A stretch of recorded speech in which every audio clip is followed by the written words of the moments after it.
Hello, hello. Hello. So today we're going to study chapter 11. Oh, what is chapter 11 about? In chapter 11, you have to read the text and fill in the blanks. But to fill in the blanks, you need to understand what the text is about. That's true. Yeah. So are you ready? Well, I am ready. Okay then. Are you ready? Okay, let's get down to business. Fantastic. Exercise 1. Ooh. It's a little short. Oh, so, good. Are you ready? I am ready. Okay, then here we go. Many people are uncomfortable about sharing their values. They view the individual as the sole judge of what is right and what is wrong. This thinking leads to a personal and situational view of ethics, namely, what I do is my own business. In this kind of culture, it is difficult to confront people when their values differ from those of the organization. In the book Habits of the Heart, Robert Bellah and his associates explore the dangers of rampant individualism in our society. They suggest that if individualism is America's greatest strength, it may also be its greatest weakness if taken too far. When blank asserts itself at the expense of the broader community, then it becomes a problem. So, excellent. Click, click, click, click. So what is the text about? Well, the text it's talking about America, I think. Individualism? And individualism in America. So in America, individualism is a core component of the culture. Also in other Western countries. But too much individualism can be a problem, hey? That's what it says. It says that it can start to hurt society. So we have to find a similar word to individualism, hey? In the That's blank. right. And so individual means one person. So self means one person. So self-interest.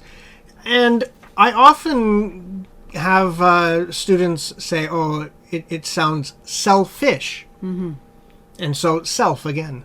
Okay, yeah, yourself, eh? So self-interest is the answer, hey? Self-interest, yes. Okay, then. So when self-interest asserts itself at the expense of the broader community, then it can become a problem, right? What does that mean? When self-interest, where are we? So the last sentence? Asserts itself at the expense of the broader community. So it means if your ideas about being an individual come before the community, it can hurt the community. Yeah. At the expense of. Too much is not always good, hey? Too much of something is Everything in moderation. Yeah, exactly, huh? All right, then let's move on to exercise 2. Very good.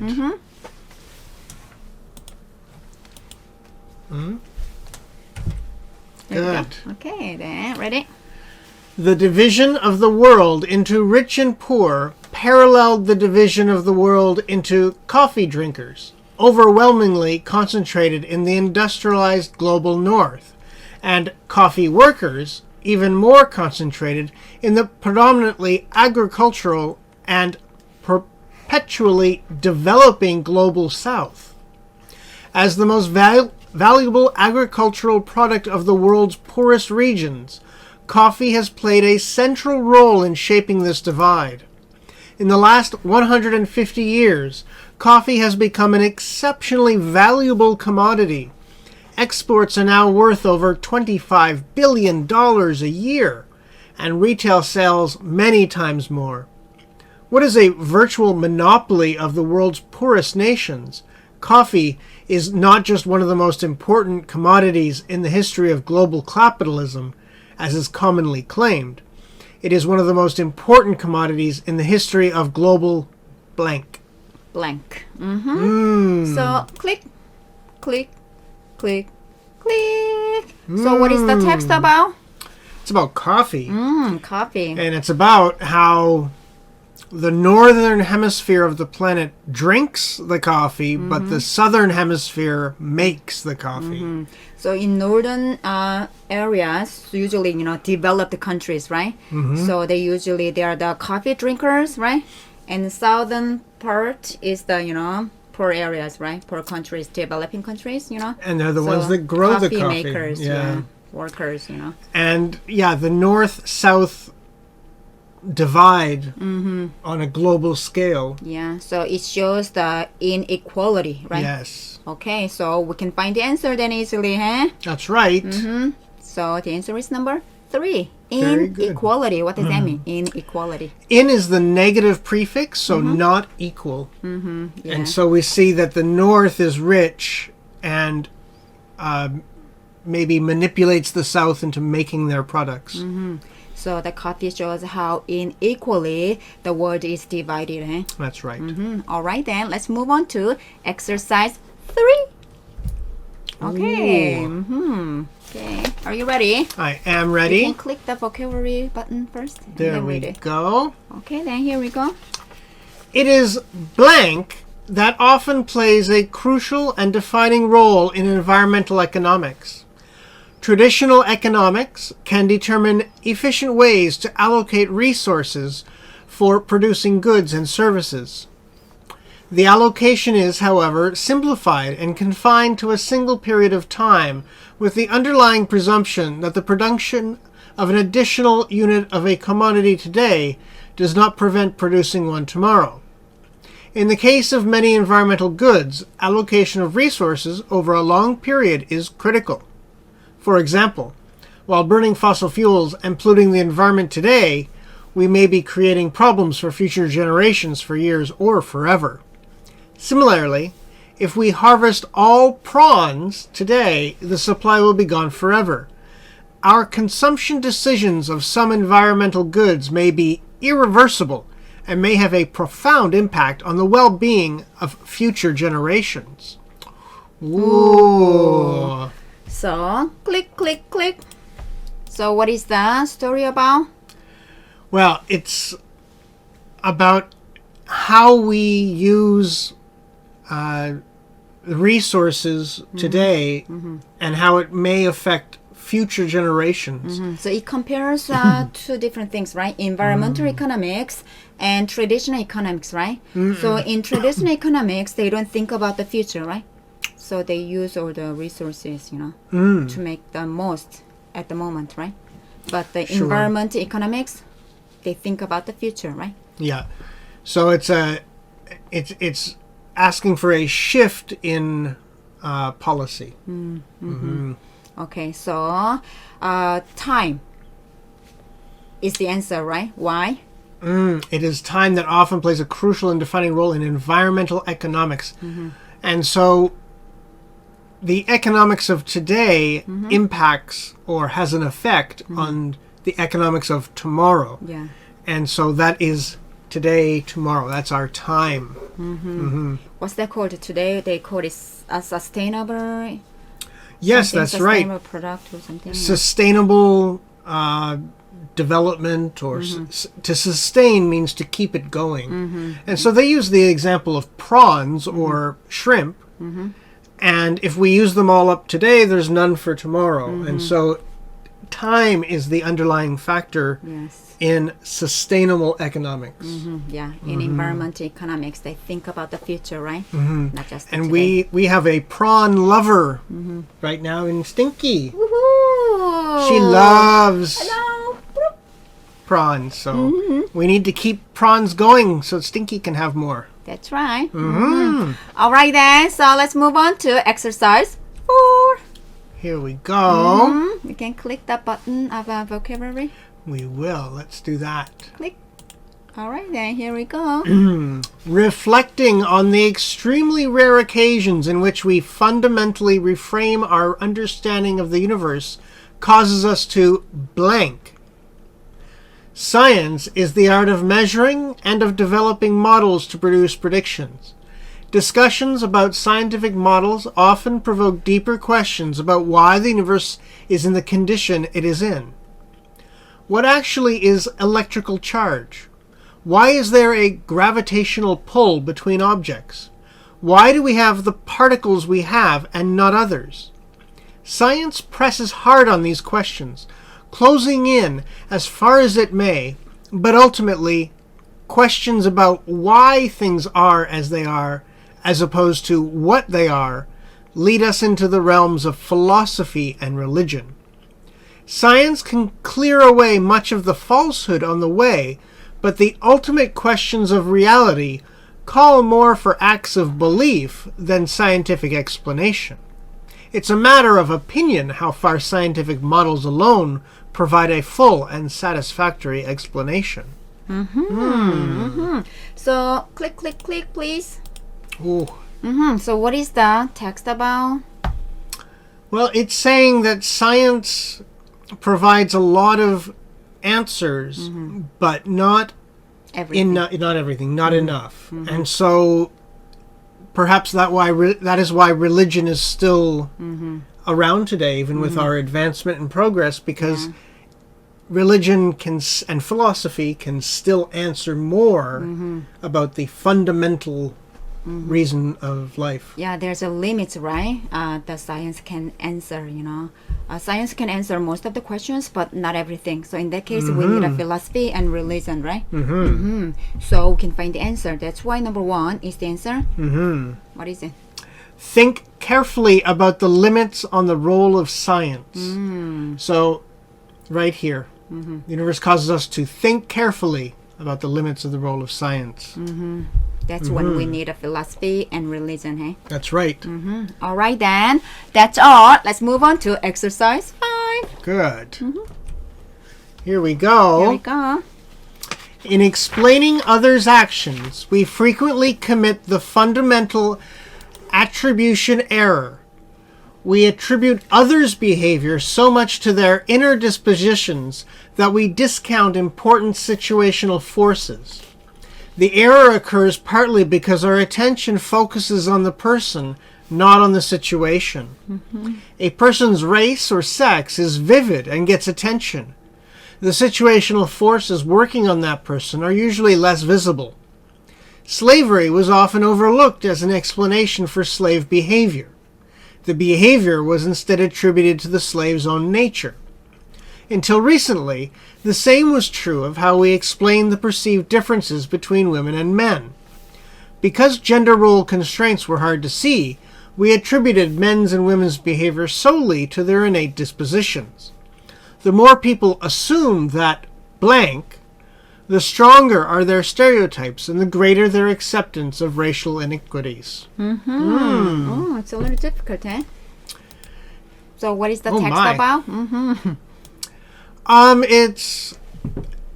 It's discussing the apparent, the things that we can see differences between people, such as male, female, or different races, and how we attribute or we give reasons for behavior connected to those attributes.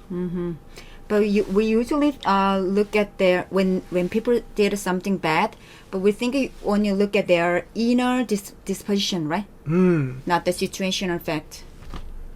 Sure. And so here we say the more people assume that answer human traits are fixed dispositions, the stronger are their stereotypes. Yeah, because you're a woman, because you're a man, you do this, you do that, right? So we think, their behavior is because of their gender or, their inner disposition, right? So that's how we come to have stereotypes. That's right. And this is why in one of our first stories today on individualism, we don't want to get rid of individualism totally because individualism helps prevent this, right? You might be a woman, but you're an individual, so your behavior is not connected to being a woman, it's connected to yourself. All right, so that's why the answer is number 2, right? Human traits are fixed dispositions, Okay, then let's move on to exercise 6. Next. Dun, dun, dun, dun. Click. There we go. Thank you. So are you ready? I am. Vocabulary. Vocabulary.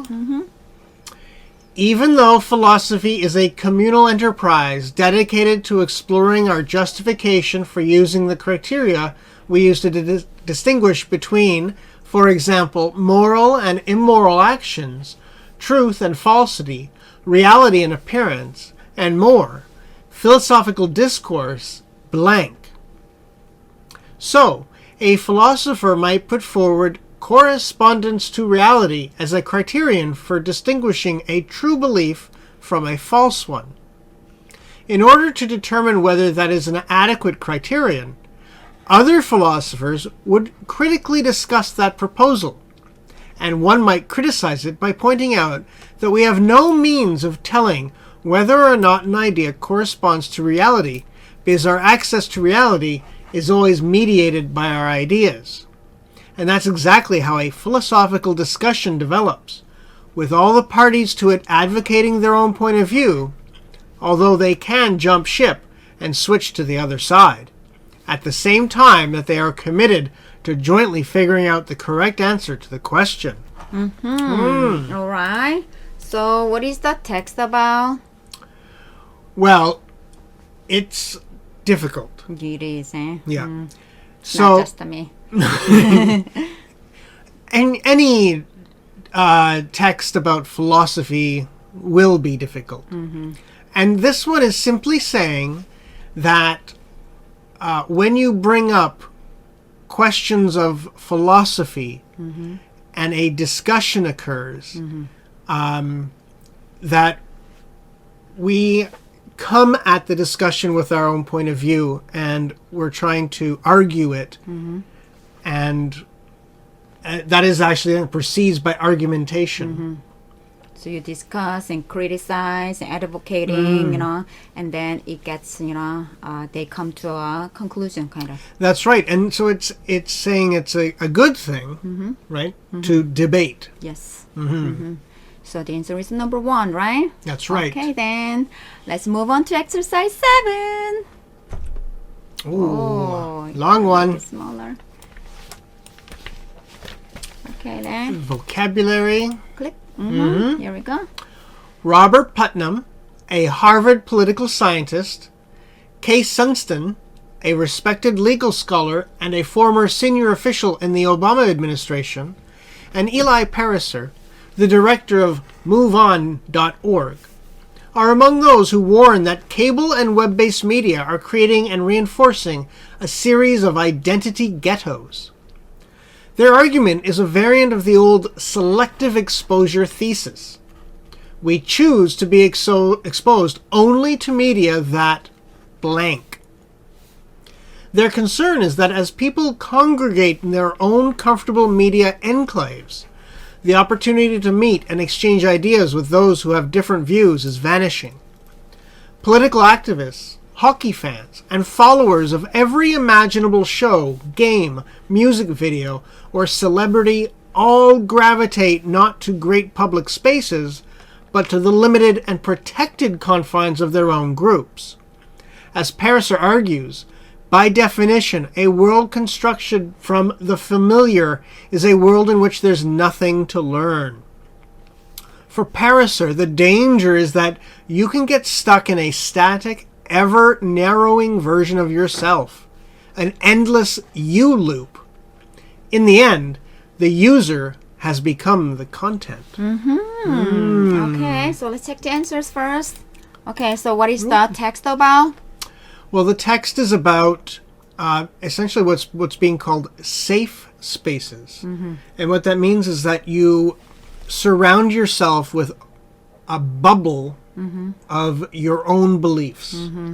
And you don't get exposed to any other critical or criticism for your beliefs. Okay, so especially in social media, right? So Yes. you only, read or see what you believe, right?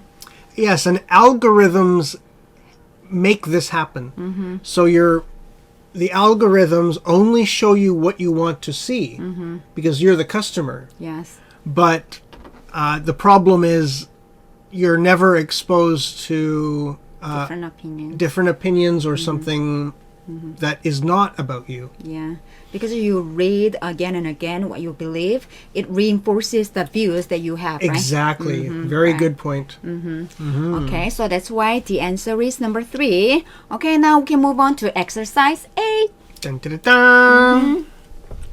Ooh. Vocabulary, please. And vocabulary. Click. Here we go. Social infrastructures that blank tend to discourage interaction and the formation of strong ties.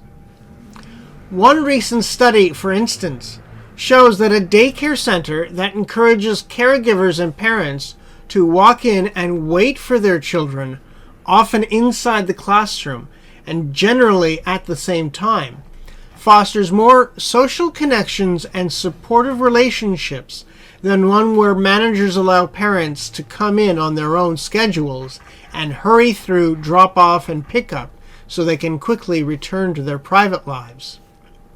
Because much of our hard infrastructure, highways, airports, food supply chains, and the like, is designed to promote better circulation of people or vital resources, it can accelerate the trend of social atomization. Think, for example, about the contrast between a village where everyone gets their water from the same well and a city where everyone gets their water from faucets in their private homes. So, what is the story about? Well, it's about how they use a daycare center as an example, but it's really about how we're losing our social structure in our urban centers. Yeah, interaction. There's no interaction, right? That's right. It's become sort of fast food social interaction. Very quick. Yeah. Thanks to the internet, with a click of mouse, you can do everything, right? So you don't have to socialize with the people. You don't get to meet any other people, right? That's right. So social infrastructure that promote efficiency. That means promote efficiency means you can save time and energy, right? But that's kind of a discourage in interaction, right? Yeah, and then they use another example of the village well. How I would imagine at a village that has one well, everybody meets daily to gather water, a life source. Yes. But when we have water at home, we never meet our neighbors. Exactly. These days with the internet, before to buy something, you have to go to the market, right? Buy something. But now you can just click, click, click. You can get everything, whatever you want, That's right. Yeah, so, okay. So number 2 is the answer, right? Promote efficiency. So efficiency, one more time, what does that mean? Efficiency means to make things go better. Save energy and time too. Sure, you can save energy because it's working better. Save time because you get there faster. It's a better way. Yeah. I see. All right, then. Let's move on to exercise 9. Exercise 9. Here we go. Click. I'll make it smaller and I'll get the vocabulary for us. Here we go. Here we go. Learning to work with color has many similarities with learning how to cook. Ooh. A good recipe is no guarantee of success, but the secret of a first-rate outcome is often in preparation.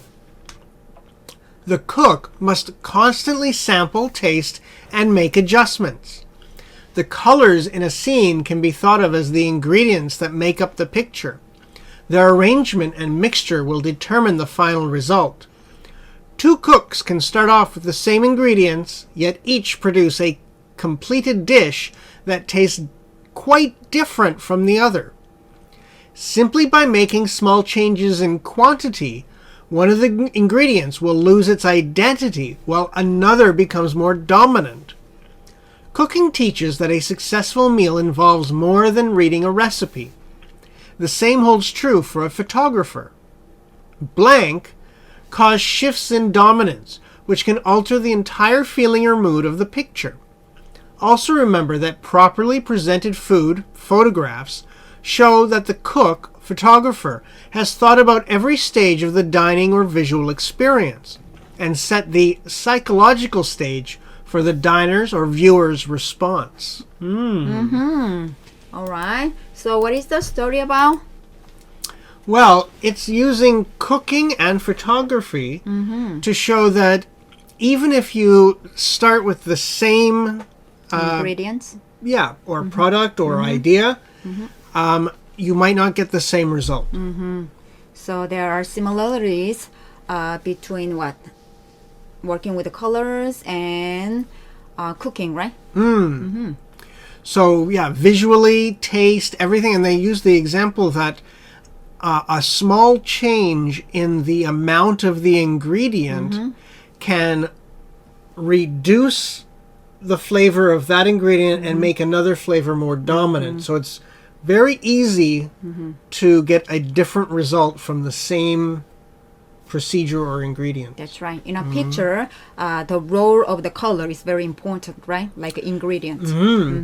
And so for photography, color is the ingredient. Yes, exactly. That's right. So that's why the answer is number 4, right? Changes in color placement within a composition, right? That's right. What does composition mean in this sentence? Composition means to bring something together. And so you can have a writing composition, meaning you've put some writing together, but the composition of a photograph is picture. Everything in it. I see. All right. Thank you. So now let's move on to exercise 10. Here we There go. we go. We'll get our vocabulary.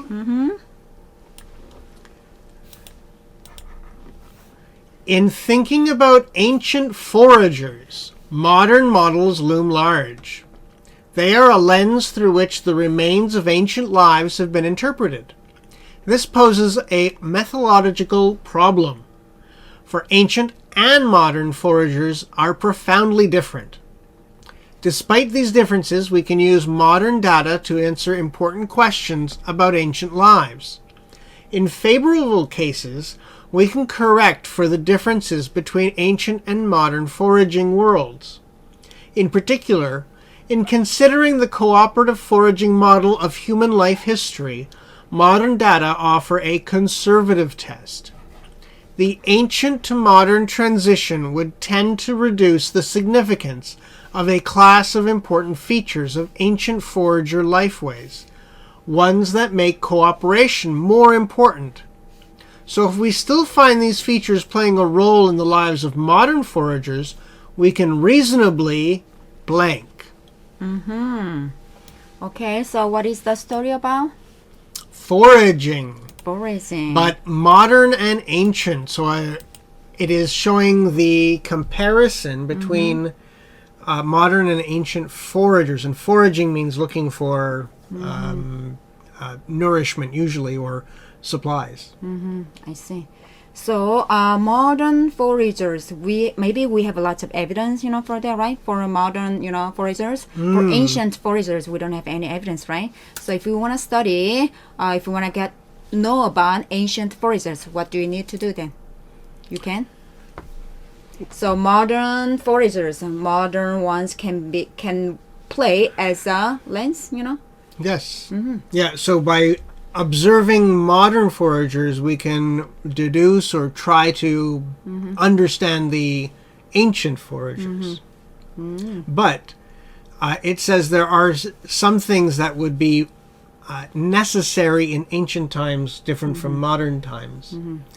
Because modern times we might have more access to things, or so in that case you can correct for the differences, exactly. right? But still you can reasonably project them back into the lives of the ancient foragers, right? That's right.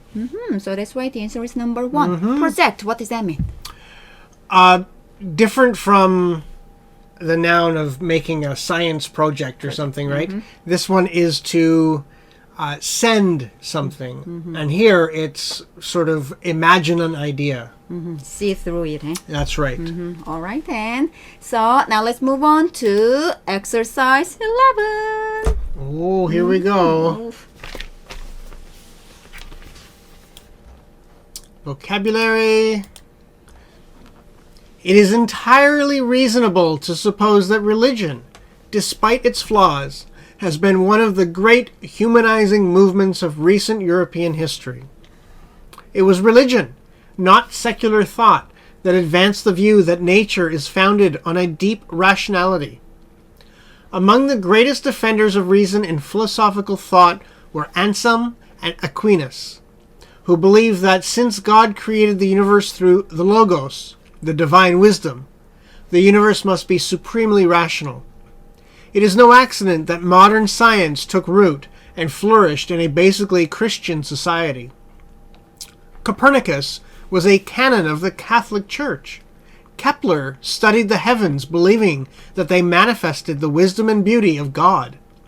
Newton formulated the laws of nature in the belief that the wise author of nature must have ordered the cosmos in accordance with rational and comprehensible principles.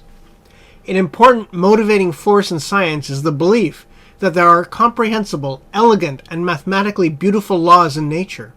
It did not have to be that way, unless blank.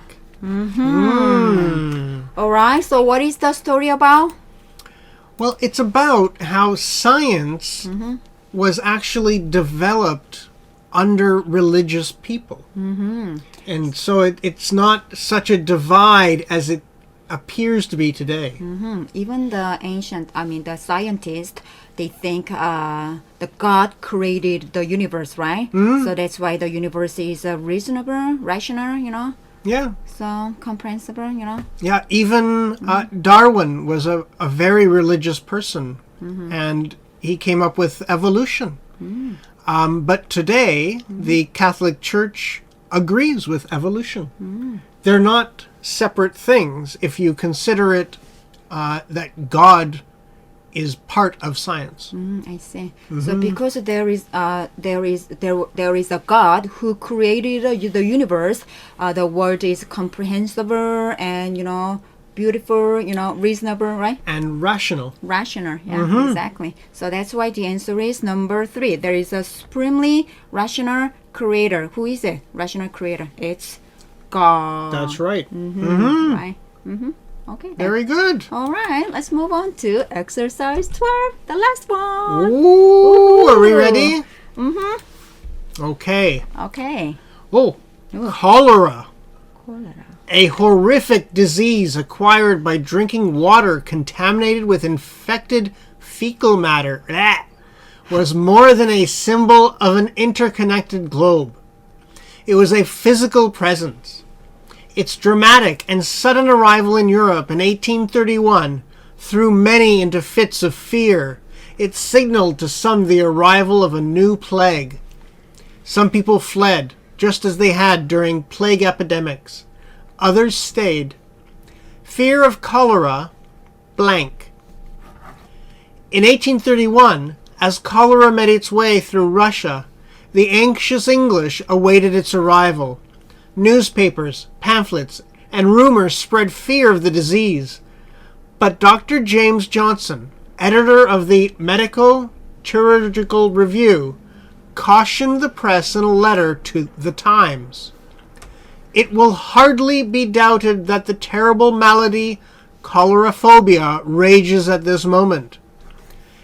Epidemically, through every spot of the British Isles, the choleraphobia will frighten to death a far greater number of Britons than the monster itself will ever destroy by his actual presence. So fear of cholera, right? So what is the story about?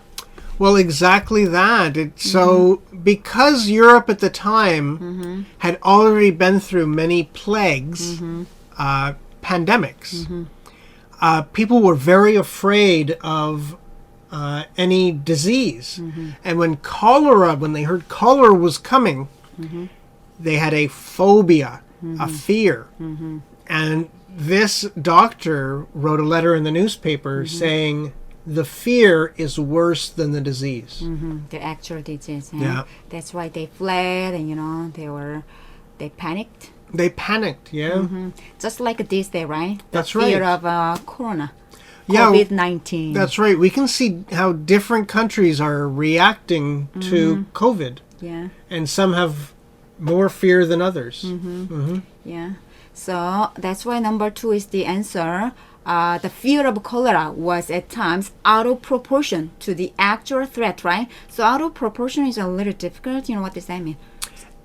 Out of proportion means not balanced. Yeah. So actually the fear of cholera is more exaggerated than the actual, the disease. Yeah, so they were reacting as though cholera was much, much worse than it was. Yeah. Was it curable?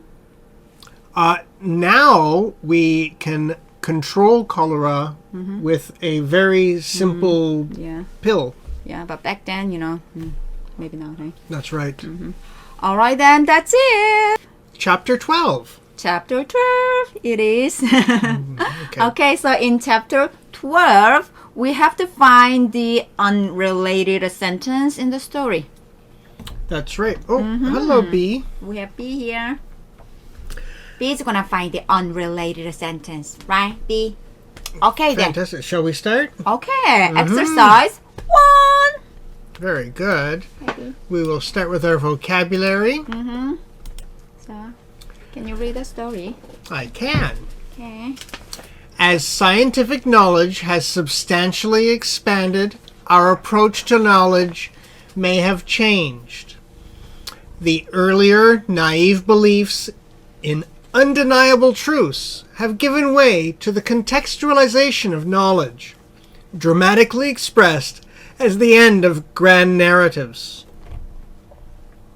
This is evident in the changing approaches towards expert knowledge, from full trust in the skills of the expert to a reserved trust, which places a higher burden of judgment on the individuals and the society. A major shift from science to research is identified in the production of scientific knowledge. Scientific knowledge allows us to develop new technologies, solve practical problems, and make informed decisions, both individually and collectively. According to this shift, knowledge becomes less finale and more open to change. Science was associated with certainty, coldness, aloofness, objectivity, distance, and necessity, but research was, in contrast, uncertain, open-ended, immersed in many lowly problems of money, instruments, and know-how. All right, so what is the story about? Well, it's discussing how science and our ideas about what it tells us have changed. So it's our approach to knowledge have changed, right? So before we thought we believed in undeniable truth, everything is undeniable. We believed in, the science, right? But now, we think knowledge can be different depending on context, right? So it's like changing from full trust to reserved trust.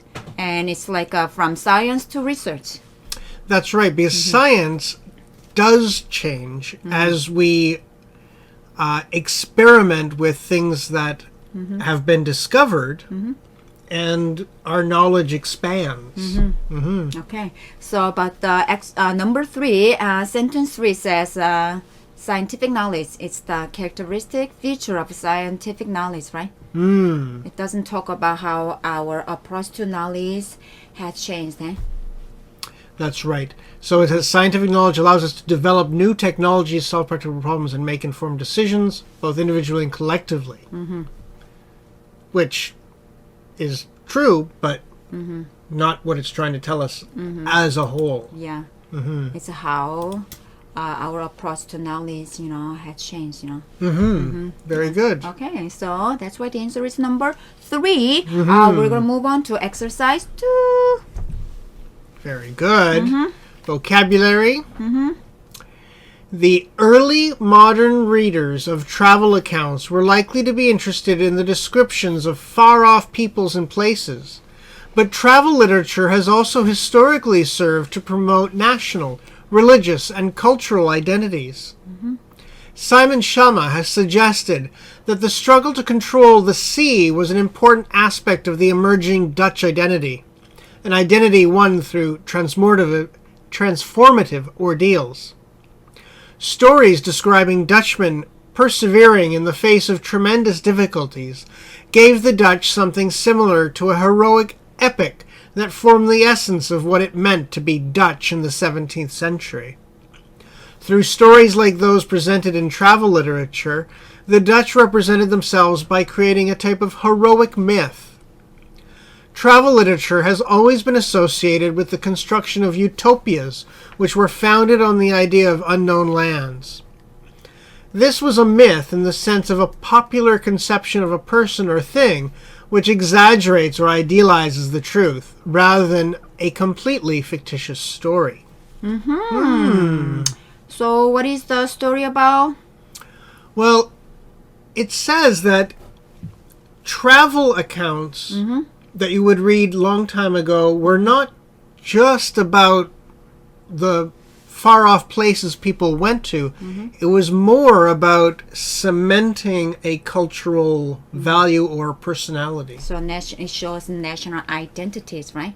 Yeah, and here they use the example of Dutch sailors and how it created a hero symbol to the Dutch people because these accounts were sort of exaggerated but still based in fact. Yeah. So their struggle, to control the sea, right? So it shows, it promotes, Dutch national identities, right? That's right. It created a personality that the Dutch people wanted to become. But number 4, sentence 4, only talks about travel literature, right? So it's just a general, Well, yeah, idea. and it says it talks about utopias, perfect places, and unknown lands. But that's what the first part of the sentence of the paragraph says it didn't just do. So far off peoples and places, but travel literature was also historically served to promote national identity. And also after that, it talks about, Dutch identity, right? But 4 has nothing to do with, Dutch identity, right? That's right. Number 4 is the answer. That's right. Yeah, it's not connected to the story. Exactly. Okay. Very good. Now let's move on to exercise 3. Here we are. Vocabulary, please. Vocabulary. Here we go. You may notice that certain smells make it harder for your baby to calm down and enter into a state of shared attention with you. If you're wearing a strong perfume or aftershave lotion, does he turn his head away when you approach him? If you suspect that your child may have sensitivities or may be underreactive to various smells, try putting different foods or fragrances near his nose and see if he recoils or frowns with annoyance or fails to show any reaction at all. It's a good idea to check out your baby's olfactory smelling responses, since smell and taste are close sensory cousins. Odors come from molecules in the air that stimulate receptors in the nose. If an organism does not have a receptor for that particular odor molecule, for that organism, the odor has no smell. Some children with hypersensitivities to smells can handle food if it is too pungent, while others may need stronger odors and tastes to help them tolerate certain food groups. So what is the story about? Well, it's about how babies smell. And how they react to the smell, huh? Can you click 3 buttons first? Click, click, click. Oh, the little baby says, I don't like this. So sometimes baby, they are quite sensitive to a certain smell. Sometimes they don't respond to it at all, right? That's so right. it's very important to check it because smell and taste has,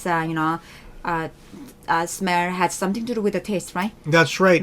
They are a connected sensory system. So they need to check it, But number 4, it talks about where others come from, right?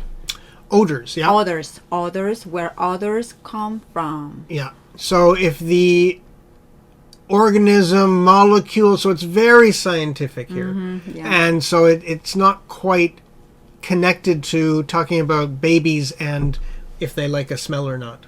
So it gives you just the common knowledge about where others come from. Odors. Odors again. That's okay. Odors. Good. All That's a right hard then. one. Okay, now let's move on to exercise 4. Very good. Ooh, it's a short one. Ooh, we got Oh big my. Okay, so vocabulary please. vocabulary. In a political debate, you feel that the other side just doesn't get your point of view. And if they could only see things with your clarity, they would understand and fall naturally in line with what you believe. They must not understand, because if they did, they wouldn't think the things they think. By contrast, you believe you totally get their point of view, and you reject it. You don't need to hear them elaborate on it, because you already know it better than they do. That's why you have to rely on those people who support your position in order to win the debate. So each side believes it understands the other side better than the other side understands both its opponents and itself. Ooh. It's a little confusing the way that it's written. Right. So what is that about? Well, it's about at a debate or an argument, how people are sort of biased about their position. They always think, they know better than the other opponent, right? Yeah, they think that they know the opponent's side equally well and that it's wrong. Yeah, they think, I know what I'm talking about, and also I know what you're talking about, but you don't understand what I'm talking about. That's right. So they keep talking, right? So they don't listen, That's right. Very good. But number 4, it only talks about that's why you have to rely on those people. So it's wrong, hey? That's wrong. Exactly. It's not connected. It's not about the debating situation. It's about getting supporters, and that's different from the idea. So that's why number 4 is the answer. Okay, Yes. now let's move on to exercise 5. Ooh, it's a little long. We can do it. We can do it. Vocabulary. Click. We're all prone to overestimate our abilities as well as our power to control our destiny. People have a false sense of security on the highway because they consider themselves above average drivers and expect their skill to protect them, even though many accidents are caused by factors beyond their control. Similarly, when asked how long it will take to complete a project, people typically underestimate the time because they're too confident in themselves and don't allow for delays beyond their control. Positive emotions broaden people's perspectives and enable them to build skills that help them flourish both personally and professionally. This optimism bias causes people to underestimate the risk of some types of negative events in their own lives. They're fully aware that something bad can happen. In fact, they often have an unrealistically high expectation that it will happen, but they tell themselves it will happen to someone else. That is so true, huh? Click, Yes. click, click. So what is the story about? So it's that we are overconfident in our ability or in a situation turning out well. And we're not allowing for any type of chaos or problems to happen. So it's called optimism bias, right? Optimism bias. Yeah, to be optimistic means to have positive feelings about something. So you overestimate your ability, your power, right? To control your own destiny. That's right, yeah. So what happens if you overestimate your ability too much? Well, any delay will create a failure. Yeah. Yeah. Yeah, you can have you kind of underestimate the risk of negative events, right? Yeah, anything bad can happen to you. Yeah, you don't prepare in advance for any delay or something that might be a setback. That's right. So number 3 is unrelated, right? Yeah, positive emotions broaden people's perspectives. It has nothing to do with Optimism bias, right? It has nothing to do with that's optimism right. bias. Yeah. because it's talking about building skills that help flourish professionally. It has nothing to do with being overconfident. That's right. So now let's move on to exercise 6. Here we go. Okay, here we go. Elections are an important part of political systems in many countries, both for governments and for many groups within and between countries. People vote for the leaders of their national government and their local government, their staff representatives on the boards of large organizations, and the leaders of their professional societies. Voting is believed to deliver representatives who are anchored somewhat to the wishes of their electorate, and as such, voting is seen as a vital input in discovering the material interests of the voting population. Voting is therefore something that governments generally wish to encourage, and policymakers may be asked to recommend interventions that would increase voter turnout. Everyone who has the right to vote in an election can file a complaint concerning errors in the election. Some countries, such as Australia, fine citizens who do not vote, and others simply set up polling places and entreat people to come. So what is the story about? It's about elections and the democratic process and trying to encourage voter turnout. That's right. So how important elections are, right? So they have to do their best to increase voter turnout, right? Yes, it's trying to say how important it is, even at the community level or neighborhood level or the company level. You vote for many, many things. And for leaders, eh? for leaders in any segment of society. That's right. So, but number 4 talks about what? It's a little off topic. It's still talking about elections, but it's saying about if you have a problem with the election, what to do. But this is more talking about the importance of voting and of elections. Okay, that's right. So how to increase voter turnout, right? That's right. Okay, so let's move on to exercise 7. Here we go. And we'll get our vocabulary. Cultures are tricky. Once people believe in one, they will find it difficult to accept evidence that challenges it. An internal logic is at work, a selective interpretation of evidence, a tendency to interpret experience in line with what people already believe. If we are able to step back from what we believe for a moment and see culture for what it really is, we will recognize that what we all believe is, in large part, the product of our social life. Therefore, those who disagree with our basic beliefs are neither fools nor free actors. The culture of an organization is a powerful reason why individuals do not freely seek their personal truths. They are usually a part of a social world that sees reality differently from us. What they believe may or may not be truer than what we believe, but all of us should not be as tempted to be certain that we have the truth. Okay, so what is the text about? It's about how culture sort of controls our belief system. The cultures are tricky. It's hard, if you once you believe in one culture, it's hard for you to accept other cultures, right? Which is different from yours, right? That's right. So, But even within your own culture, it's talking about you sort of follow along even if you don't believe.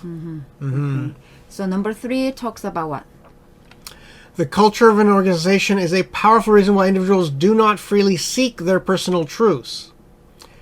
They are usually a part of a social world that sees reality differently from us. So these are similar, but number 3 is not attached.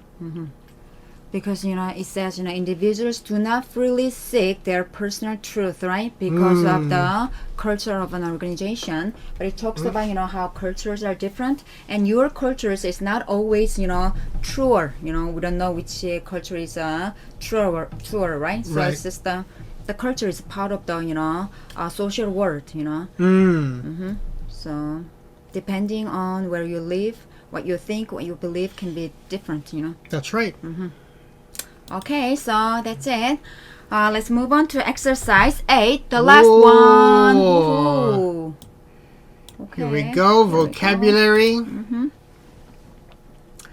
As for medieval thinkers, it was taken as an unquestionable fact that the heavens were perfect, and therefore all motion in heaven had to display perfection, and thus be circular.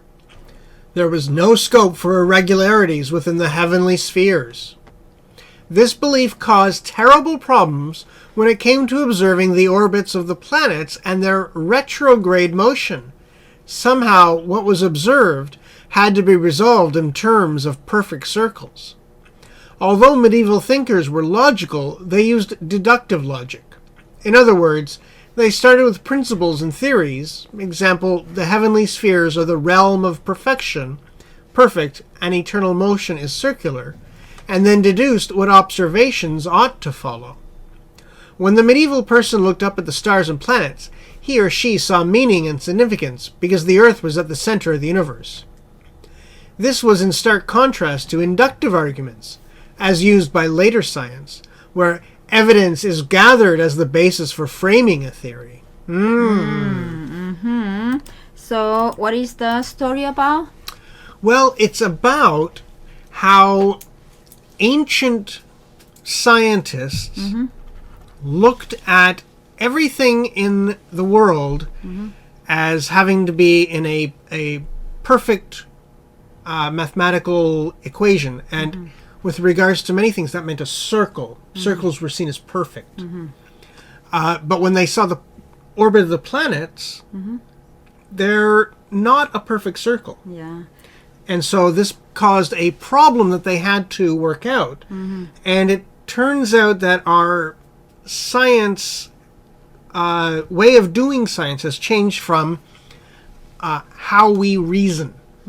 And it's changed from deductive to inductive. Yeah, so before in for medieval thinkers, they used the deductive logic, right? Yeah. That means they use the conclusion first, right? And then in that way, could be some problems, right? Because they conclude first and everything should be followed. That's right. They're trying to make the evidence fit a conclusion they already have. But today it's inductive. Inductive. That means they observe, every stuff, all the stuff, and then they conclude. And right? then they make a conclusion. That's right. And this is why number 4 is wrong, because it talks about just the Earth being the center of the universe in those times, and that's not what it's about. Yeah, that's right. It's about how before they used inductive logic, deductive logic, and but now inductive. That's logic. right. Very good. Okay, then that's it. Okay, time for chapter 13. Very good. So in chapter 13, we have to put the story in order, right? Oh my. So first of all, you are gonna read the story in order, right? Ah, okay. That's a good idea. So we'll show the answer and we'll read it in order. And then we'll talk about what the story's about. And then talk about the clues. The clues on why that order is appropriate. Exactly. That sounds good. That sounds wonderful. All very right, good. then. Time for exercise 1. Here we go. Okay, let's size it's a long story. ourselves. That's okay. Yeah. So we're going to get our vocabulary and our answer.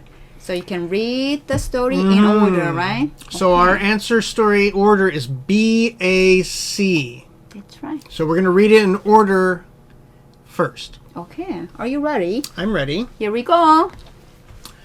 The performance of individuals in your reference groups can affect your self-esteem. For example, if being good at science is important to you, knowing that someone in your reference group always scores much higher than you on science tests can lower your self-esteem.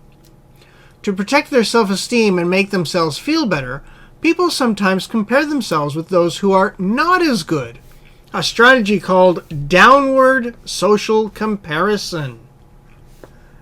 They may also sometimes engage in upward social comparison, in which they compare themselves with people who are doing much better than they are. At first glance, this might not seem sensible, and for some people it can be discouraging. But upward social comparison can also create optimism about improving our own performance. We may tell ourselves, if they can do it, so can I. Or we might tell ourselves that the superior performer is not really similar enough to be in our reference group, or even that the ability in question is not that important to us. Okay, that's it, huh? That's right. So what is the story about? So it's about when you're competing, and here it's about science, but I would imagine any competition, who you compare yourself to and how it affects your self-esteem. So the first one be it talks about example, right? So you can compare with the people who are worse than you. That's right, and it says downward social comparison. And then A says there's also, right? So Also. different comparison, upper social comparison, right? That's right. So we have the opposites, downward and upward. So someone you compare yourself with someone who is better than you, eh? That's right. So, but it can also create in that way. It can create optimism, right? So C talks about optimism.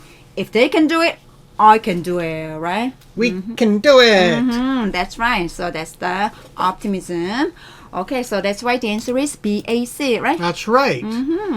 Okay, so shall we move on to exercise 2? Very, very good. All right, then time for exercise 2. Ooh. Ooh, answer please. So we'll get our vocabulary And our answer. okay, here we go. So CBA is our correct order. Turkey provides a good example of very deliberate language planning designed to achieve certain national objectives and to do this very quickly.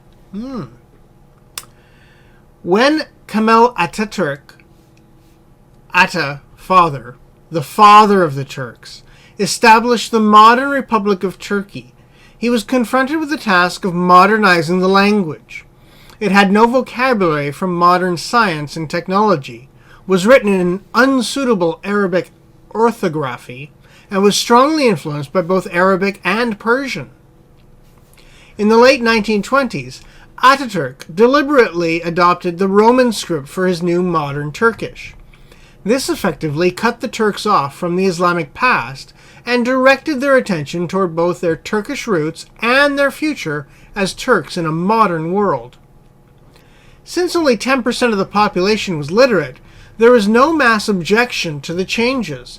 It was possible to use the new script almost immediately in steps taken to increase the amount of literacy in the country. Okay, so click. So what is the story about? Well, it's about Turkey and how they modernized the Turkish language. And they took a 10% literacy rate in the country and changed it, changed the language in order to make it a near perfect literacy rate in the country. So they adopted a Roman script, right? That's right. They Romanized the Turkish language and brought Turkey into the modern world. So language planning, right? It's about language planning. So it talks about the first C is talk about what? It talks about the father of the Turkish Republic. And then B, it uses, it doesn't use the full name, right? In B, the name. That's right. And so it can be a big hint, right? It's a big hint. Good. It introduces this person, and then it refers to them in a shorter form. Yeah. And also they use the Roman script, right? So it's a change, right? So that's why A says the first one, objection to the change. It's changing from A to Roman script. What did they use first, before the Roman script? Before, it had no vocabulary for it. It was written in an unsuitable Arabic orthography. Arabic. So from Arabic to Roman, right? That's right. So that's the changes, right? So, okay, so that's why the answer is C, B, A. Very good. Okay, now let's move on to exercise 3. Here we go. Click. And Vocabulary. Click. And answer. Click. click. Here we All go. So right. our answer is BAC. Imagine you have just returned from a 7th grade field trip. You had to take pictures of 6 different kinds of leaves or needles from trees and identify them. The teacher was giving out hints and information as the class walked through the forest. You recorded what you thought you were seeing as you took the pictures. This leaf is prickly. That one is smooth. This one smells like turpentine. You compared notes with your friends and figured out that a couple were wrong. So you added new audio recordings to the pictures, correctly identifying the trees. Back in class, the teacher shows pictures the students have taken, and the class has to guess the species. Audio is played back to indicate the correct answer. This memorable field trip sticks with you.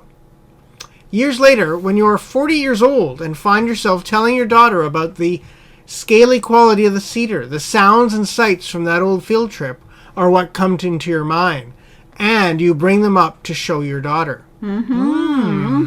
How is the story compared to other ones? Yes, quite different. So what is the story about? Well, the story is about, we imagine the time change between your middle school and being 40 years old and a class trip for science. Yeah, so what you learned in a field trip can be quite memorable, and then you can think about it when you become old. That's right. And it talks about how the memory is aided by not only writing recording but audio recording. And so it almost doubly imprints on your mind Yeah. as a memory. So years later, you can still think about that and talk about that, right? So in the box, it's they're a field trip, right? In the forest, and then B is still in the forest, right? Yes. Right, and You then walk A, through the forest, yeah. Back in class. Back in class. Checking the answers. Return to the classroom, yeah. And C. Years later. Oh, we have a visitor. Another visitor today. We are very popular today. Choo-choo. Say hello. So yeah, the timeline is the best clue indicator Yeah. for this story. Can be super easy, hey? Very All good. right, then let's move on to exercise 4. Very good. Here's our vocabulary and our Answer. answers. Number 3, BCA. So, to reduce the waste of inspection and checking in the office, everyone has to play by a new set of rules. In essence, a new paradigm. This begins with an understanding that defects are caused by the way work is performed. If work is performed correctly, inspections are not needed. Generally, the inspection process exists only because of a fear of mistakes made during the work process. Inspections reveal defects only after they have already occurred. Stated another way, inspections discover waste. The inspection process itself does not add value. In fact, it becomes another form of waste.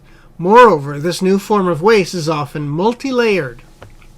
Think, for example, of the time and effort expended by the people performing the inspections and the number of inspection reports that they generate. These reports must be read, responded to, or acted upon, and then filed or stored, creating more waste.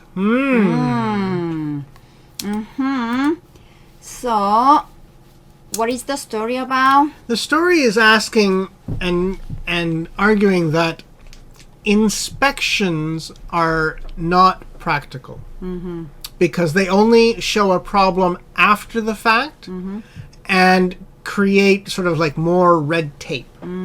So if you work in a proper way, you don't really need inspection, hey? Yeah, so if the training was, or the system was perfected in the first place, we wouldn't need inspections. Right? So the order is?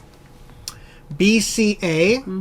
So an understanding that defects are caused by the way work is performed.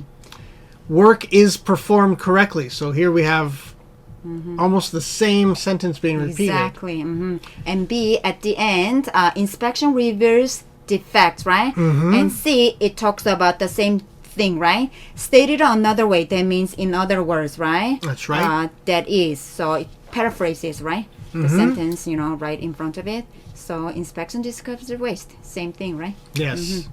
And then the last C at the last sentence says that this new form of waste is often multi-layered, right? So A, it talks about how multi-layered it is. That's right. It talks about different ways, and multi-layered means extra reasons. Yeah. That's right.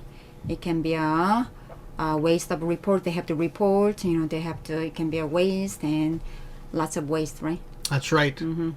Waste of time. Waste of time. Waste of energy, effort. Yeah. Waste of reports. Waste of paper. Exactly. All right. Very good. All right then. Let's move on to exercise 5. Ooh, it's a long one. Ooh, yeah, nice. So we have number 5, CBA. There are inevitably times when people care more about justice being visited upon the overprivileged and powerful than about becoming better off themselves. Following the 2010 British petroleum oil spill in the Gulf of Mexico, BP set about compensating local fishermen with out-of-court settlements totaling several $1 billion. But for one shrimp producer from Grand Isle, Louisiana, this wasn't what he wanted. "I want my day in court," he said. "If they can get off with just paying the money, well, they've got plenty of money. They're not really going to learn a lesson." Viewed unkindly, this is a demand for vengeance. More sympathetically, it shows that principles of justice and fair punishment are as valid within the economy as anywhere else, and cannot be balanced using money alone. Either way, this fisherman was expressing something that is incomprehensible from the rationalist perspective of economics. It is a demand that English political philosopher Thomas Hobbes would have understood, that the force of the law should apply to all equally, but which an increasingly technocratic governing class often can't. All right, so click. So what is the story about? Well, there was a famous oil spill, and it gives us the date, 2010, and it was terrible. And So that company tried to compensate the local fishermen, right? Because local fishermen, they cannot catch any fish. that's right, it ruined the water around that area, and so to stay out of trouble, the company just tried to pay everyone to be quiet. Out of court settlements, right? But one fisherman, That's not what I want, he said. he wanted justice. So he wanted his day in court, eh? He wanted his day in court, that's So right. it starts with a C. And then, so we can take a look at this, situation either unkindly or sympathetically, right? That's right. So B comes the next. And then either way means whether we look at it unkindly or Sympathetically. That's right. So C, B, A. Very, very good. Those are our good clues. Okay, now let's move on to exercise 6. Here we go.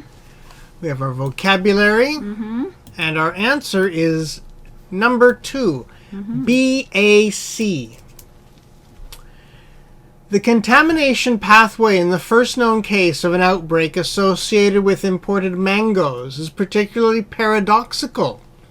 In 1999, 78 people in 13 U.S. states became ill from a common strain of Salmonella enterica. 15 patients were hospitalized and 2 died.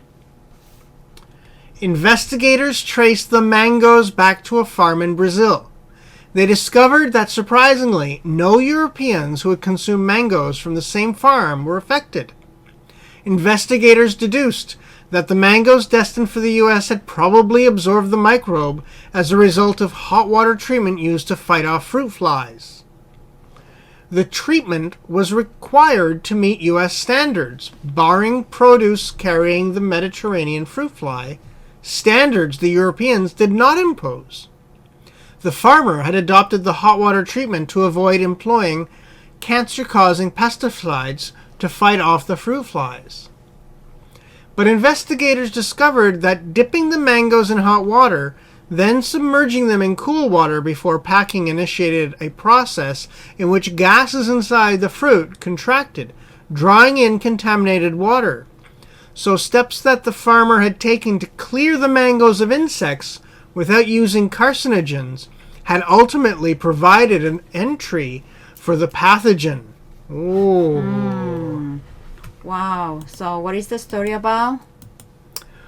Well, it turns out that these mangoes that were sent from, I believe, Brazil to both USA and into Europe made people in USA sick, but not people in Europe. And it turns out that the two destinations had different import rules.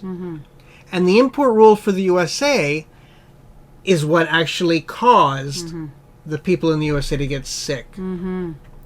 So they didn't want the fruit flies, right? That's so right. The farmers in Brazil, they had to get rid of the fruit flies, right? So they used what? They put it in the hot water and then cold water again, right? And so that caught some contaminated water inside the mangoes. So it caused the salmonella, right? So they actually instead of using cancer-causing pesticide, they use the hot water and cold water, right? So, but actually it caused, It called it salmonella. It caused salmonella. That's why they said it's a paradoxical, That's right. Okay, so B should come first, right? So because they went to the Brazil, to investigate. And then B is about B to A. So the treatment. Exactly. Water treatment, the treatment. The treatment. That's a big hint, right? And then at the end it says... So the farmer had adopted hot water treatment, but investigators discovered that dipping the mangoes in hot water. Exactly. Okay. All right. So that's why the answer is B, A, C. Okay. Very good. All right, then let's move on to exercise 7. Here we go. And we got our vocabulary, and our answer is BAC. BAC. Increasing urbanization, particularly in the developing world, complicates the issue of secure and inexpensive food supplies. Urbanization increases the demand for surplus food production from the countryside and, consequently, the pressure on rural areas to produce more. To avoid high food prices and urban unrest, most governments subsidize food prices. This has been true throughout history. Unfortunately, cheap food leads to the impoverishment of rural populations, as well as the environmental degradation. Historically, the initial response to agricultural development has been a dramatic reduction in rural populations through migrations to cities, a process that poses huge risks of social unrest in countries like China. While this transition took a century or more in developed countries, it is happening much faster in many developing countries. Recently, it has become apparent that market prices for agricultural goods can no longer support rural populations. This problem is accentuated as rural populations see the standard of living of urban populations rising and wish to emulate it. All right, so what is the story about? Well, it's about getting food from the countryside, the farms, to the city. But how this also causes problems because to make it cheap, governments subsidize, they support the cost of moving this food, and that makes the food cheap.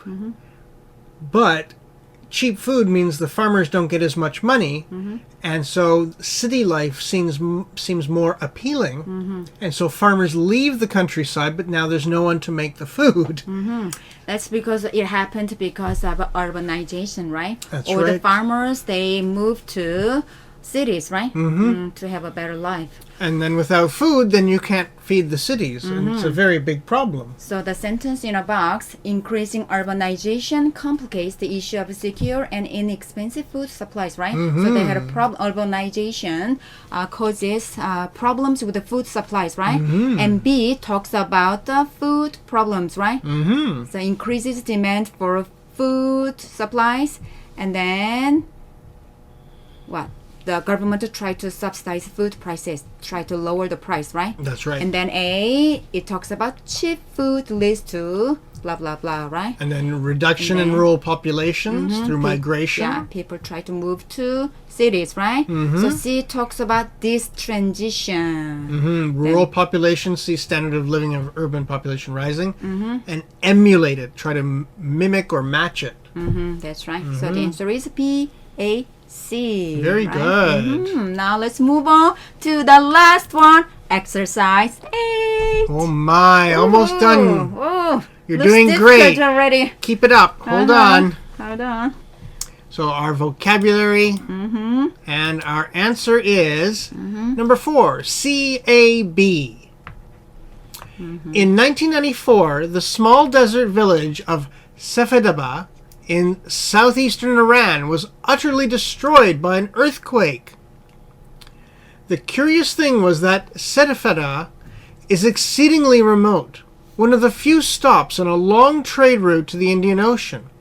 It's the only settlement for 100 kilometers in any direction, and yet the earthquake seemed to target the village with unusual precision. It turns out that Sefedaba had been built right on top of a thrust fault lying far underground. The fault was so deep that it had created no obvious signs of its existence on the surface, such as a telltale scarp, and so hadn't been previously identified by geologists. In hindsight, the only sign was an unremarkable, gently folded ridge running alongside the town, which had slowly been built up over hundreds of thousands of years of earthquake movements. The settlement had grown here because this continual tectonic upthrusting maintained springs at the base of the ridge, the only water source for miles around. The tectonic fault had created the conditions allowing life in the desert, but it also had the potential to kill. Oh, wow. It's a little difficult. It's quite... Lots of difficult words. Yes, quite fascinating, though. Oh, yeah? Why? So the story is about this faraway village in Iran with nothing around it. But it had an earthquake that was right at the village. It targeted, it was almost like it had a revenge against the village. Yeah, only that area. Only that village. And they said, why? Why? And they discovered that the village had moved there because it was the only source of water for many miles around. But the reason it had water is that the tectonic plates, the movement of the underground, which was the earthquake center, kept moving the water up. Oh. And so there was always abundant water, so people kept moving there. But eventually the earthquake happened and destroyed the village. So life came death. Wow. How ironic. It is. Wow. Wow. All right. Can you tell us why the answer is C-A-B then? So in this small village was utterly destroyed by an earthquake. Curious thing. Faraway village. So small desert village, faraway village. Earthquakes seem to target the village. Unusual precision. Okay. Then we go to A. Because C at the end it talks about thrust fault, right? And then A says the fault was so deep. So we can always use article to introduce, and then the second time we see the same noun. So we have a thrust fault introducing this noun. The fault, it is the second time for the same noun. That's right. And then it's We go to B, the settlement grown here because, so it was unremarkable, gentle folded ridge running along which slowly built up over 100,000 years. So continental thrusting maintains springs at the base of the ridge.